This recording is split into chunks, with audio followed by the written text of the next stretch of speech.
주식 투자 심플하게 충분하게 스텝스. 스텝스 구독자 여러분 안녕하세요. 돈 되는 정보만을 꽉꽉 눌러서 알려주는 리서치 돈알리의 최상욱입니다. 섹터 애널리스트가 자기 섹터에 대해서 지금 봐야 됩니다, 이럴 때가 굉장한 투자 기회가 있는 때인데요. 오늘 바로 그날입니다.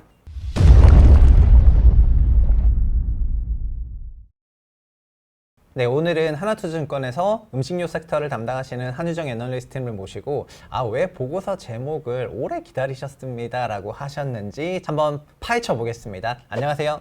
안녕하세요. 하나투자증권에서 음식료 업종을 담당하고 있는 한유정이라고 합니다.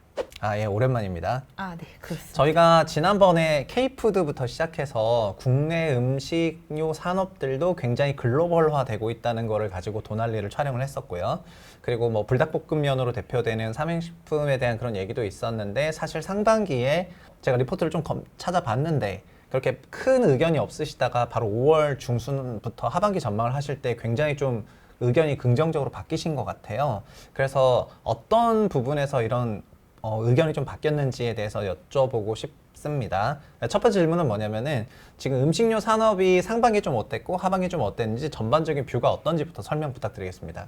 우선 상반기의 음식료 업종의 수요는 전년 동기 대비 좀 부진했습니다. 왜냐하면 작년 상반기가 우리나라에서도 코로나 팬데믹 상황이 좀 심각해졌었던 상황이었기 때문에 기저 부담이 높았었어서 물량에 대한 부진이 좀 있었고요. 그리고 또 상반기까지도 지난해 하반기에 원달러 환율이 급등했었던 부분들이 저희 곡물 투입 단가를 상승시키면서 그렇게 낙관적이지는 못한 상황이었습니다.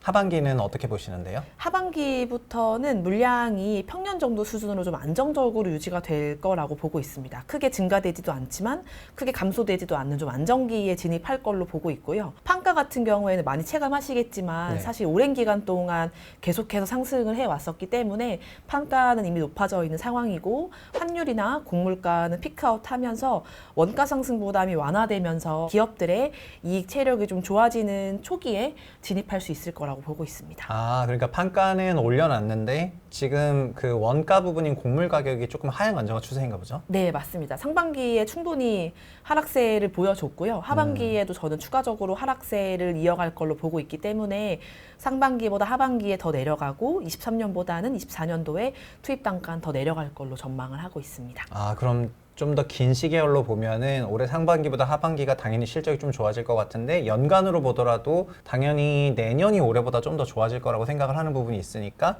거의 약 한 1년 정도의 그 소위 이익 사이클이 올라오는 그런 시점이라고 볼 수 있을 것 같고, 그게 오래 기다리셨습니다라는 그 보고서의 약간 코어 주제가 되는 건가 보네요. 맞습니다. 저희는 사실은 가격 변동이 나오는 거를 어떻게 보면 긍정적으로 해석을 하거든요. 곡물가가 적정 수준 올라가주고 그렇게 가격을 올리고 또 곡물가가 다시 내려가고 이익이 좋아지고, 이런 부분이 저희 섹터에는 모멘텀이 되는데, 곡물가가 오랜 기간 동안 하향 안정화가 되어버리면서 저희 섹터의 모멘텀이 부족했었어요. 근데 지금은 곡물가가 상승세를 2020년부터 쭉 보여왔었고, 지금은 고점 찍고 내려가는 그 구간에 진입을 했기 때문에 오래 기다리셨다라는 제목의 의미가 그런 부분에서 좀 나왔다고 보시면 될 것 같습니다. 그러면 말씀하신 그런 섹터의 분위기를 좀 잘 드러내는 그런 기업들이 있을까요? 아무래도 특정 원재료의 비중이 높은 기업들이 좀 더 쉽게 해석될 것 같아요. 대표적으로 라면 업체들이나 제과 업체들, 제분 업체들이 이런 곡물가 하락 사이클에 수혜가 좀 클 걸로 기대가 되는 부분이 있습니다. 네, 라면 같은 경우에는 당연히 또 농심과 삼양을 안 물어볼 수가 없는데, 지금 일단 최선호주까지 같이 연달아 물어보면은 그럼 요런 좀 개선되는 음식료 업황에서 제일 선호하시는 기업이 뭔지부터 말씀해 주시면 좋겠네요. 우선 최선호주는 오리온이랑 농심으로 추천을 드리고요. 그리고 관심 종목으로 삼양식품을 추천을 드리고 있습니다. 네네. 그러면 그 농심과 오리온을 최선호주로 하셨고 관심 종목 삼양식품인데, 일단 라면이 두 종류나 라면 기업이 두 개나 돼서 먼저 아까 라면 얘기하시다가 또 제가 최선호주로 물어봤었는데, 그럼 농심 부분에 대해서 좀 더 자세하게 설명을 듣고 싶습니다. 우리나라 라면들이 해외 시장에서 좋은 인기를 오랜 기간 동안 끌고 있습니다. 대표적으로는 농심이 지금 미국에서 라면 시장 점유율이 2위까지 올라갔을 정도로 일본 업체들을 이기고 좋은 성적을 내주고 있습니다. 이게 뭐 일시적인 유행이라고 해석이 될 수도 있지만 데이터상으로는 5년 이상 점유율 상승세가 이어졌기 때문에 네. 좀 더 추세적인 상승세라고 보고 있고 지금 사측에서도 채널에 대한 침투를 늘리는 부분들, 제품 포트폴리오를 늘리는 부분들을 이뤄내고 있기 때문에 추가 상승이 가능하다고 보고 있습니다. 실제로 라면 수출 데이터도 매년 사상 최고치를 경신하고 있고 올해도 마찬가지입니다. 그럼 농심의 지금 그럼 실적 추세는 어떤 편인데요? 작년 4분기랑 올해 1분기 실적 조금 업데이트 해주시면 좋겠습니다. 농심은 주가 보시면 최근에 굉장히 좋은데요. 네. 22년 4분기 실적도 서프라이즈였고 네. 23년 1분기 실적도 서프라이즈였습니다. 그 서프라이즈는 뭐 어떤 배경에서 나왔던 건데요? 크게 두 가지 요인이 있었는데요. 이제 한국에서 라면 수요 자체가 굉장히 지금 좋은 상태고 예. 또 농심 같은 경우에도 시장의 경쟁 분위기가 가격 경쟁에서는 제품력에 대한 경쟁으로 좀 더 바뀌어가고 있기 때문에 제품군이 많은 농심한테 긍정적으로 좀 분위기가 형성되고 있어서 국내 실적이 좋았고요. 네네. 미국 실적도 굉장히 좋았습니다. 높은 두 자릿수의 매출 성장세를 보였고 네. Q가 증가되면서 이익 레버리지까지 나오면서 이익은 큰 폭으로 증가되었어요. 이번 1분기에는 농심 전체 실적에서 해외 실적이 차지하는 비중이 절반 가까이 올라왔습니다. 어마어마하네요. 제가 실적 잠깐 봤는데 농심이 1분기에 600억대 영업이익이 나왔더라고요. 근데 사실은 아무리 계절성이 있다 하더라도 그러면 시장 당시 컨센서스는 그보다는 좀 더 낮았었는데 실적이 좀 서프가 나왔고 한국이랑 미국 실적이 좀 좋았다는 그런 말씀이신 거죠? 네, 맞습니다. 한국 같은 경우에는 네. 아직까지는 원재료 투입 단가가 작년 가격으로 맞춰져 있기 때문에 1분기 실적의 서프라이즈는 수요 증가에서 대부분 나왔다고 보면 될 것 같고요. 네네. 아직 장담하기는 어렵지만 하반기부터는 밀가루를 비롯한 주요 원재료 가격이 그러니까 원재료 투입 단가가 네. 하락해서 반영될 가능성이 높기 때문에 하반기에는 원가 부담도 좀 더 완화될 걸로 보고 있는 상황이고요. 그러면 이미 1분기 서프는 소위 말해서 수요 때문에 나온 건데 하반기랑 내년은 원가도 내려가니까 이익이 좀 더 좋아질 포인트가 있다. 맞습니다. 그러면은 지금 농심이 현재 약 한 2조 7천억 정도 되고 그리고 올해 추정하신 영업이익이 연간으로 한 1,800억 정도 되는데 아마 분기 실적 나오는 거에 따라서 소위 뭐 2천억대까지도 갈 수도 있을 것 같고 그리고 순이익은 소위 1,500억, 1,600억 정도 할 거잖아요. 그러면은 농심은 뭐 전통적으로 몇 배 정도를 받아왔었을까요? 그래서 지금 목표 주가는 얼마시고 어떻게 좀 바라보고 계신지 그 얘기해 주시면 좋을 것 같습니다. 농심 같은 경우에는 10배 중반, 후반 정도까지도 받았었어요. 15에서 18배. 네. 예. 지금은 해외에서 국내보다 많은 음. 이익을 창출할 걸로 기대가 되고 있고 또 점유율 상승세도 긍정적이기 때문에 네. 국내 피어와의 비교보다는 네. 해외 피어와의 비교가 진짜 노는 물이 달라졌네. 적당하다고 네. 보고 있기 때문에 10배 후반 멀티플을 타겟으로 보고 있습니다. 그러면은 근데 이런 말을 또 들으니까 또 지금 최선호주가 오리온이기도 하잖아요. 네. 과거에 예전에 그 오리온이 소위 초코파이 신드롬과 함께 중국으로 큐그로스 나올 때 그때도 되게 고성장이고 하이 멀티플 받지 않았었나요? 그때는 20배가 넘어갔었어서 네. 그때 멀티플까지는 바라지 않지만 왜냐하면 음식료 국내 평균 자체가 네. 그때보다 크게 낮아져 네. 있기 때문에 과거 오리온의 전성기 멀티플까지 기대하기는 좀 무리가 있을 수도 있겠지만 네. 충분히 실적과 멀티플이 같이 상향 조정되는 긍정적인 방향에 있다고는 보고 있습니다. 그러니까 농심이 미국에서 점유율이 좀 올라가고 있는 게 저희가 예전에 삼양식품도 다뤘었잖아요. 네. 그 불닭볶음면 같은 경우에는 굉장히 좀 맵고 그 다음에 그래서 소위 K푸드의 뭔가 어떤 특징이 조금 있는데 농심의 그 라면군이 물론 신라면이 제일 대표적이긴 하지만 이게 미국에서 점유율이 올라가는 좀 어떤 근본적인 부분? 이런 거는 어떤 거예요? 그러니까 맛이에요? 가격이에요? 아니면 좀 어떤 다른 부분이라고 보는 거예요? 이게 현상에 대한 설명은 네. 사람에 네. 따라 좀 네. 다를 것 같아요. 근데 예, 예. 제가 판단하기에는 농심이 미국에 진출한 게 상당히 오래됐음에도 이제서야 이렇게 점유율이 올라갈 수 있는 거는 미국인들이 라면을 대하는 태도가 달라졌기 때문이라고 생각을 합니다. 과거에는 라면이라는 아이템이 스낵, 간식으로 네. 여겨졌다고 한다면 최근 들어서는 식사 대용식의 개념으로 여겨지면서 좀 더 포만감이 있고 무겁고 중량도 더 나가고 가격이 높음을 인정해주는 좀 아이템으로 대체가 되면서 상대적으로 그에 해당되는 한국 라면들이 좀 더 인기를 끌고 있다고 보고 있습니다. 좀 더 약간 그 소비 패턴의 변화에서 나온 어떤 구조적인 부분이라고 보시는 것 같고, 저희가 오리온 얘기로 잠깐 가다가 다시 라면 질문을 해서 아까 좀 그렇긴 한데, 그러면은 지금 농심 같은 경우에는 보시기에 해외에서 점유율이 올라가면서 이익이 확장되는 소위 약간 성장 사이클이라고 보시는 거고, 그래서 농심이 15배에서 18배 정도 받았지만 앞으로에 따라서 좀 더 올라갈 룸도 있어 보인다, 그렇게 보시는 건가요? 네, 일단 제가 농심에 대한 TP를 60만 원으로 제시를 해드리고 네. 있는데요. 그 60만 원의 타겟 멀티플 자체가 20배고요. 네.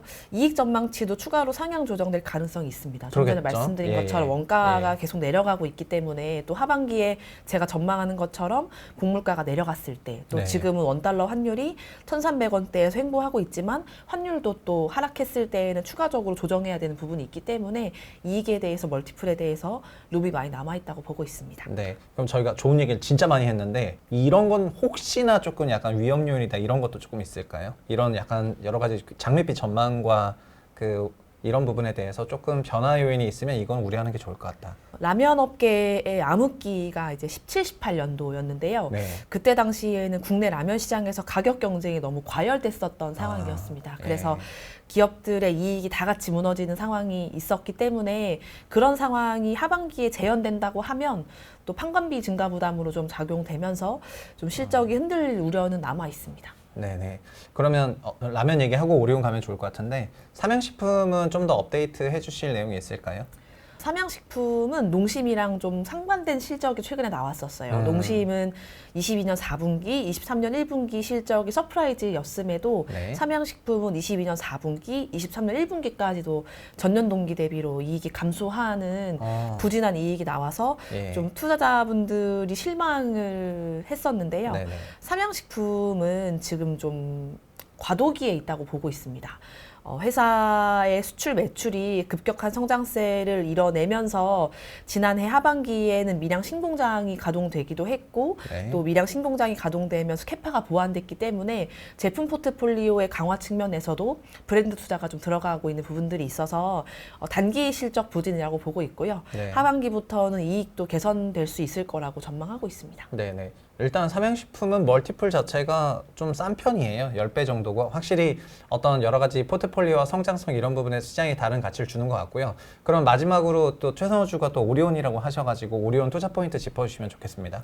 오리온 같은 경우에는 사실 반박하기 어려운 해외에서 굉장히 좋은 대응을 해주고 있는 회사라고 다들 생각을 하실 거예요. 근데 제가 강조드려서 말씀드리고 싶은 부분은 오리온은 재무 구조가 굉장히 좋습니다. 사실상 차입금이 없는 상태고 매년 영업 활동으로 벌어들이는 현금 흐름도 굉장히 좋은데 그런 좋은 이익들을 재투자를 하고 있습니다. 중국에서도 카테고리를 확장하고 있어요. 한국의 마케도라는 브랜드의 간편 대용식 그래놀라 바들을 네네. 많이 보실 수 있는데 그런 종류의 제품들을 중국에서도 2분기 중에 출시를 할 예정이고 또 중국인들이 좋아하는 육포 제품들도 2분기 출시할 예정이고 그동안 오리온이 제과회사에 좀 국한되었다고 한다면 지금은 종합식품 기업으로 좀 도약하기 위해서 계속해서 사업을 확장하는 구간에 있기 때문에 저는 중국에서의 외형 확장이 올해부터는 좀 더 의미 있게 나올 수 있을 거라고 보고 있습니다. 지난해에 베트남이랑 러시아 실적이 굉장히 좋았었어서 그 기저부담의 우려로 최근에 주가가 부진하긴 했지만 그거를 이겨낼 수 있는 실적이 중국에서 올해에는 나올 가능성이 높다고 보고 있어요. 오리온은 지금 그 밸류에이션은 어느 정도 되는 상황이에요? 오리온은 지금 14배에서 15배의 PR을 받고 있는 상황이고요. 네. 과거 대비로나 그리고 오리온이 해외에서 경쟁하는 제과 업체들 대비로는 굉장히 저평가되어 있는 상태예요. 하지만 네. 오리온이 최근 들어서까지 중국에서 점유율이 좀 답보 상태에 있었기 때문에 점유율이 올라가는 모습이 확인되면 그때 멀티플에 대한 부분도 재평가가 될 수 있을 거라고 보고 있는데 저는 그게 가능하다고 보고 있기 때문에 네네. 최선호주를 추천을 드리는 거죠. 그렇군요. 근데 오리온은 이미 어느 정도 글로벌화가 그럼 거의 되어 있는 기업이고 맞나요? 맞죠? 농심 같은 경우에는 글로벌화를 추진했다가 이제 드디어 성과가 나기 시작하는 그런 구간에 진입을 한 것 같고, 네. 그래서 뭔가 밸류에이션이 위가 좀 열려 있는 그런 느낌으로 저는 받아들여지는 것 같고요. 네. 삼양식품 같은 경우에는 매출과 이익에서 이미 글로벌화가 상당히 되긴 했는데 약간 고질적으로 지적받았던 부분이 그 상품 카테고리가 다양하지 않았다는 거잖아요. 그래서 다른 산업에서도 이런 경우가 좀 많이 있긴 하거든요. 원히트 원더 제품이 있는 경우에 할인이 디스카운트를 좀 해서 적용하는 게 있었는데 삼양에 대해서는 조금 그렇게 보는 것 같고 뭔가 다른 게 나와주길 바라는 것 같고 그래서 라인업이 잘 갖춰준 농심이 지금 해외 쪽에서 매출이라든가 이익 비중이 높아지는 부분이 애널리스트들이 봤을 때는 정말 되게 선호할 만한 그런 구간인 것 같네요. 맞습니다. 네. 삼양식품이 수출이 불닭볶음면이 히트되면서 그쪽 비중에 쏠려서 금액이 나가긴 했지만 국내 같은 경우에는 불닭의 의존도가 수출처럼 높지 않아요. 삼양식품도 업력이 오래된 회사이기 때문에 제품군은 다 갖춰져 있습니다. 이거는 제가 생각했을 때는 시간의 문제라고 보고 있어요. 제품을 이제 개발해서 내수 판매를 하고 수출 판매를 늘려야 되는 상황이 아니기 때문에 충분히 가능하다고 보고 있어서 지금 저평가 상태이긴 하지만 충분히 해소 가능한 부분이라고 보고 있습니다. 네. 그러면 아까 글로벌 그룹들이랑 조금 비교를 하신다고 하셨는데 비교할 만한 그런 글로벌 기업들은 어떤 것들이 있어요? 아시아 기업들이 대부분이고요. 네. 대표적으로는 일본의 니신과 도요수산이라는 회사를 저희가 대표적으로 보고 있습니다. 이런 기업들은 멀티플이 우리보다 훨씬 높나요? 그런 기업들은 19배에서 20배 정도 PER을 받고 있어요. 우리나라 음식료 산업이 그 어떻게 보면은 그러니까 큰 골자에서는 작년에 오셔서 이닛했던 그 K푸드, 이 K푸드의 연장선에서 우리나라 음식료 기업들이 뭔가 그 변화가 나타나고 있는 흐름이라고 봐야지 되는 것 같은 게 있는 것 같아요. 네. 그래서 엔터 컨텐츠 이런 것들만 당장 우리 K컬처라고 생각하는데 K푸드 역시 이쪽에서 좀 성장이 나오는 것 같고 그리고 그 말씀하시는 걸 듣다 보면은 저도 여러 섹터를 진행을 하고 있는데 요즘 우리나라 기업들 중에서 확실히 뭔가 그 제품 경쟁력을 갖고 있는 기업들의 그 성장세가 남다른 편이에요. 그래서 이들 기업들의 그 고성장세가 확실히 주가에 반영이 되고 있는 게 되게 빠른데 농심이 52주 신고가를 찍기도 했는데 여기서 더 업사이드가 있을 정도로 그런 우호적인 의견을 주시는 거를 보면은 확실히 달라지고 있는 부분이 있는 것 같습니다. 저희가 배터리나 반도체에 꽂혀 있는 사이에 농심 같은 기업들이 조용히 변화를 하고 있었는데 언제 이렇게 변했어? 라고 생각하지 마시고 이렇게 스텝스랑 도날드 채널 보시면서 달라지는 것들 잘 체크하셨으면 좋겠습니다.